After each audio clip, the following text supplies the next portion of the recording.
কে আপনি? কি চান? আমাকে চিনতে পারছো না দেবী? এইভাবে প্রাসাদে কেন প্রবেশ করেছো? প্রহরী, প্রহরী! রাজকুমারী, এ কি করছেন আপনি? শুধুমাত্র আপনাকে দর্শন দেবার জন্য ইনি বেঙ্কট পর্বত হতে এত দূরে এলেন, আর আপনি তাকে...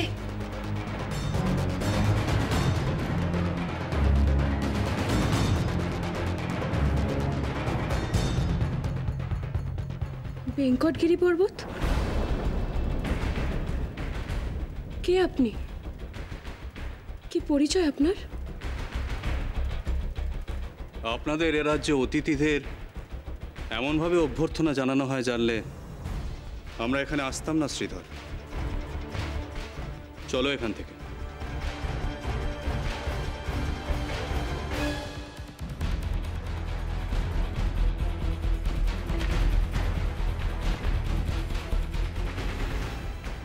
কে এই বীর?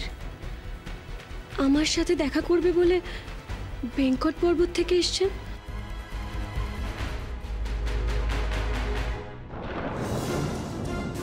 হে কি, এই পদচিহ্ন তো বকুলার উদ্যানে দেখেছিলাম। তাহলে কি দেবী অলক্ষ্মী, দেবী হয়েও আপনি অসুরদের সঙ্গ দিচ্ছেন? এ ভারী লজ্জার কথা। ভয় পেয়েছেন তাই না দেবরাজ? অবশ্য ভয় পাওয়ারই কথা। আর কিছু কালের মধ্যেই অসুর কুলে এমন এক অসুর শক্তি আসছে যাকে আপনারা কেন স্বয়ং ত্রিদেবও পরাস্ত করতে পারবেন না।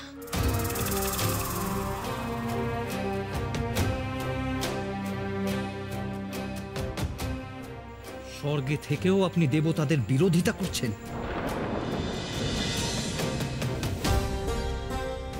কি করব বলুন অগ্নিদেব, আমি এই দেবকুলেরই একজন, কিন্তু আপনারা তো একটা মানেন না। দেবী অলক্ষ্মী, আমি আপনার স্পর্ধা থেকে স্তম্ভিত হচ্ছি। কোন মুখে কথা বলছেন ইন্দ্রদেব? কোন মুখে? আপনারা আমার কি কি ক্ষতি করতে চেয়েছেন তা কি ভুলে গেছেন? অবশ্য হ্যাঁ, আপনারা আমার কোনো ক্ষতি করতে পারেননি আর পারবেন না। নিজেদের চরম সর্বনাশের জন্য প্রস্তুত হন ইন্দ্রদেব। এখন আপনি দেবরাজ ইন্দ্রদেব, কিন্তু কে কখন ত্রিভুবন জয় করে নেয় তা কি আর বলা যায় ইন্দ্রদেব? আপনারা যদি ভেবে থাকেন মহালক্ষ্মী এবং নারায়ণ স্বর্গে ফিরে এসে আপনাদের রক্ষা করবেন, তাহলে খুবই ভুল ভাবছেন ইন্দ্রদেব।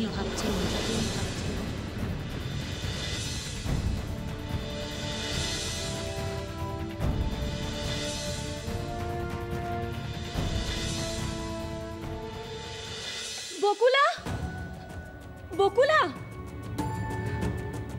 বকুলা! রাজকুমারী, আপনি এখানে আমার উদ্যানে?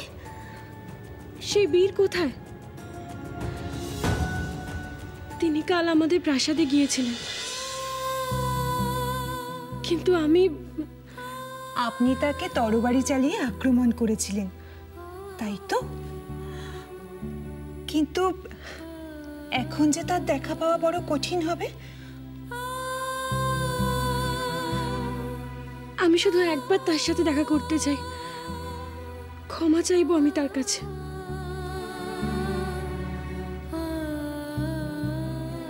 রাজকুমারী, আপনি অসি ত্যাগ করুন, আপনি বরং নয়নের অসিতে শান দিন। আপনাদের মিলন আর বেশি দেরি নেই মনে হচ্ছে।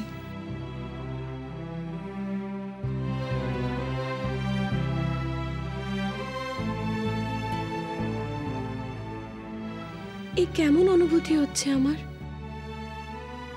মনে হচ্ছে সেই বীরকে দেখতে না পেলে আমার জীবন বৃথা। কিন্তু এরকম তো আগে কখনো হয়নি। রাজকুমারী, আমি আপনাকে নতুন করে অসি চালনা শেখাবো। আপনি শিখবেন?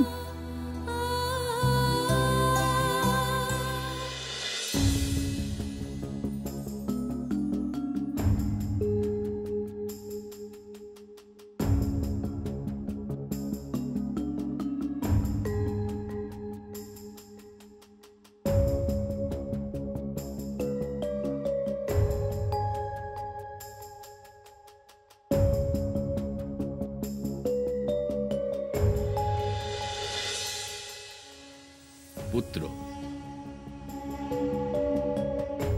কি অবলোকন করছো?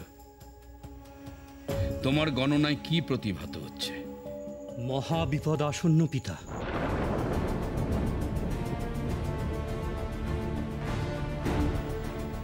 গ্রহ নক্ষত্রের গতি অতি বিচিত্র। স্বর্গের উপরে কোনো বিপর্যয় নেমে আসতে পারে। এ সময়ে দেবী মহালক্ষ্মী এবং শ্রীনারায়ণের মিলন ঘটলে বড়ই মঙ্গল হতো পিতা। স্বয়ং জগৎপালক সেই প্রচেষ্টাই করছেন।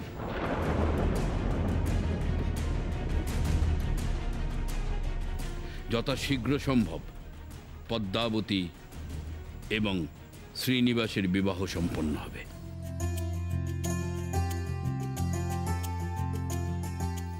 পিতা, তাহলে আর আমাদের দুশ্চিন্তা কোথায়?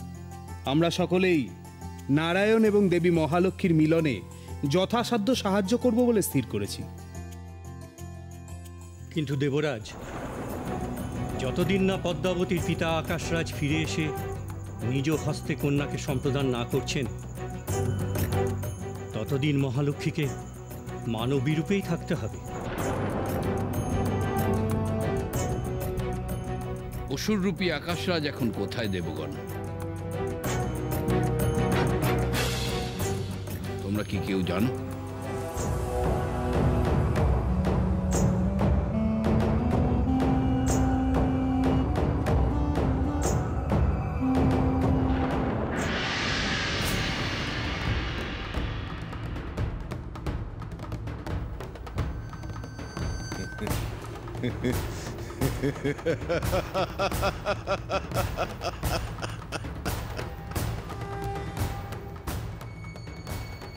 দেবগণ, আকাশ রাজা এখন আমাদের দখলে।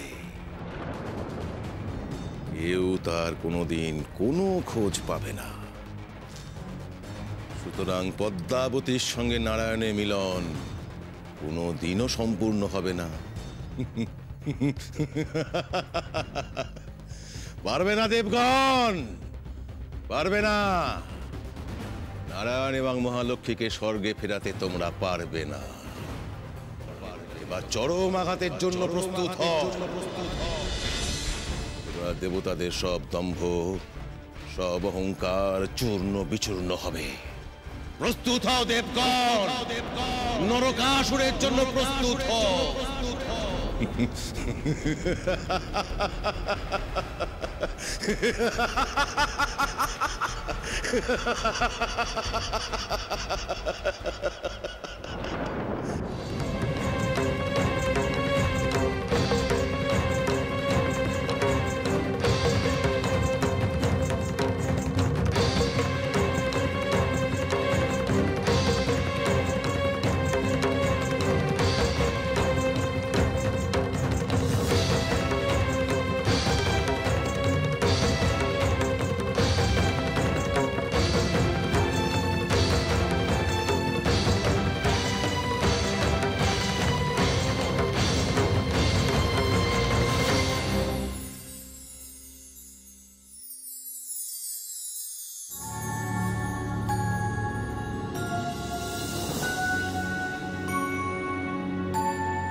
অপূর্ব।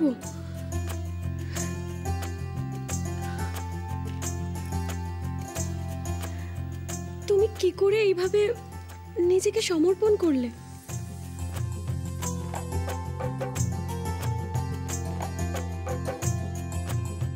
আমি যে মন প্রাণ দিয়ে তাকেই ভালোবেসেছি রাজকুমারী। ভালোবাসলে সমর্পণে বাধা কিসের? সমর্পণ, ভালোবাসা, এসবের তো আমি কিছুই বুঝি না। কি করে বুঝবে? তুমি যে অসি চালনা ছাড়া আর কিছুই শেখোনি।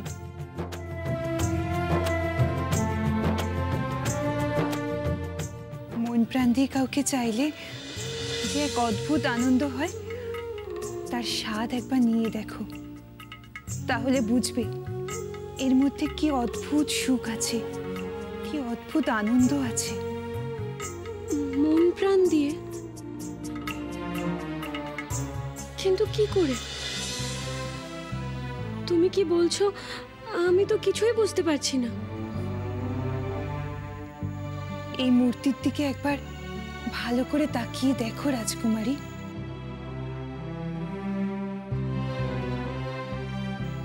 মন প্রাণ দিয়ে একবার চেয়ে দেখো।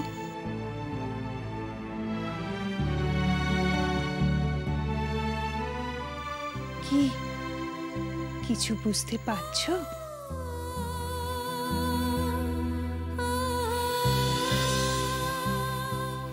কে আপনি? কি চান? আমাকে চিনতে পারছো না দেবী?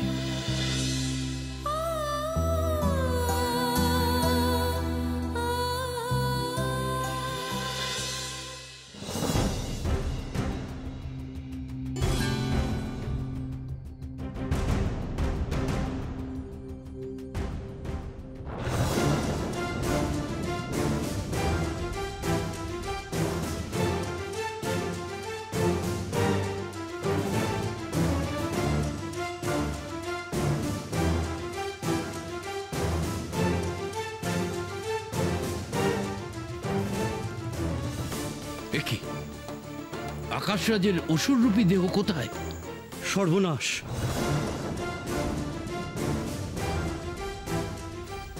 কি হবে এখন? দেবী মহালক্ষ্মী এবং নারায়ণের মিলনে আকাশরাজের এক গুরুত্বপূর্ণ ভূমিকা রয়েছে। তিনি এসে কন্যাদান না করলে পদ্মাবতী এবং শ্রীনিবাসের বিবাহও যে সম্পূর্ণ হবে না। আমাদের আরো আগে সচেতন হওয়া উচিত ছিল।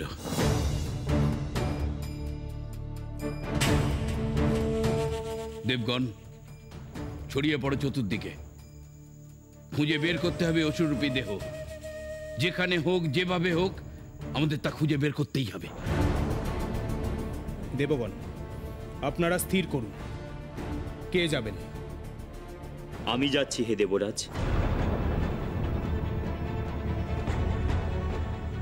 আমি কপতের ছদ্মবেশে ভূলোক প্রদক্ষিণ করে ঠিক খুঁজে বের করে আনব অসুররূপী আকাশরাজের দেহ। চলুন চন্দ্রদেব, আমিও যাব আপনার সাথে।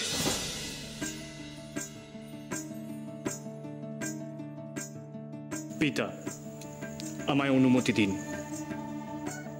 সেই ভালো, দুজনে গেলে সন্ধান করার সুবিধে হবে। যাও তোমরা, আর বিলম্ব নয়।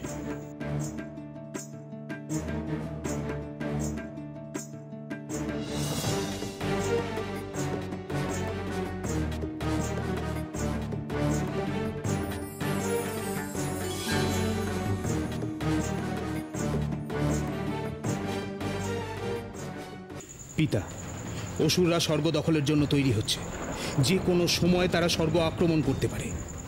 এদিকে দেবাদিদেব মহাদেব তার তপস্যার জন্য অমরনাথে যাত্রা করেছেন। আমাদের হাতে আর খুব বেশি সময় নেই পিতা। যত দ্রুত সম্ভব লক্ষ্মী এবং নারায়ণকে স্বর্গে ফিরিয়ে আনতে হবে। কিন্তু দেবরাজ, তার জন্য আমাদের যত শীঘ্র সম্ভব পদ্মাবতী এবং শ্রীনিবাসের মধ্যে অনুরাগের সৃষ্টি করাতে হবে।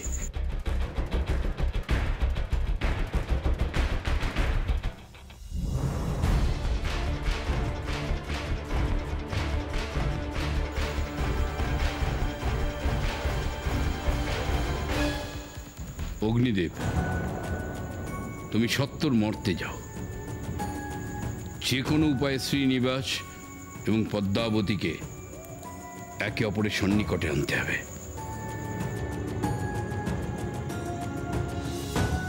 যথা আজ্ঞা পিতা।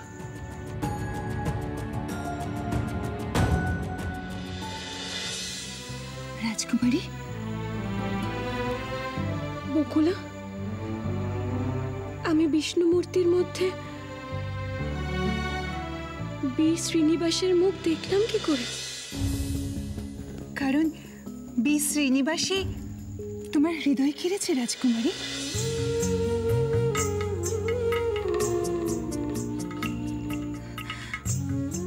নারায়ণ প্রেমের প্রতীক, তার মধ্যে যে যার ভালোবাসার মানুষটিকে দেখতে পায়।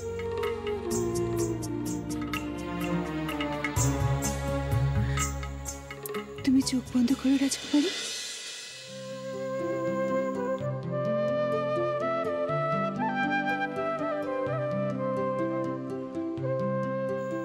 এবার ভাবো ভাবো রাজকুমারী, তুমি এক বিপদের মুখে পড়েছ, ভয়ঙ্কর বিপদ।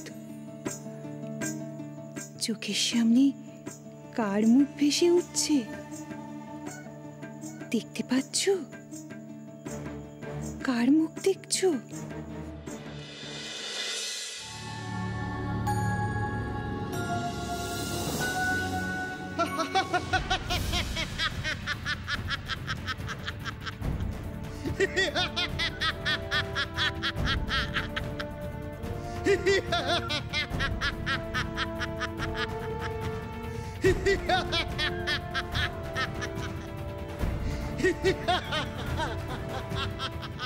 পথ ছাড়া অসুর, সরে যাও।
কি কাকে দেখলে রাজকুমারী?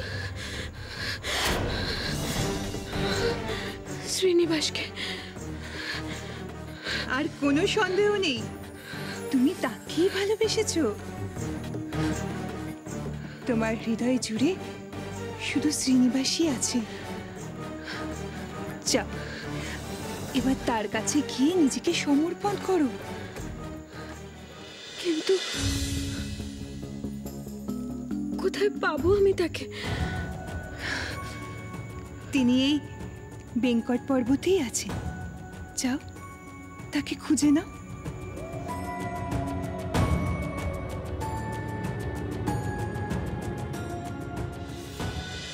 আমি আমার পিতাকে ফিরে পাবো না। পাবে কন্যা, পাবে। তোমার বিবাহের দিনই তিনি তার রূপ ফিরে পাবেন। রাজপ্রাসাদে এসে কন্যা সম্প্রদানও করবেন তিনি। পিতার ফিরে আসাটাও আমার অনুরাগ ও বিবাহের উপর নির্ভর করছে। কি করব আমি? সত্যই কি বি শ্রীনিবাসকে আমি ভালোবেসেছি?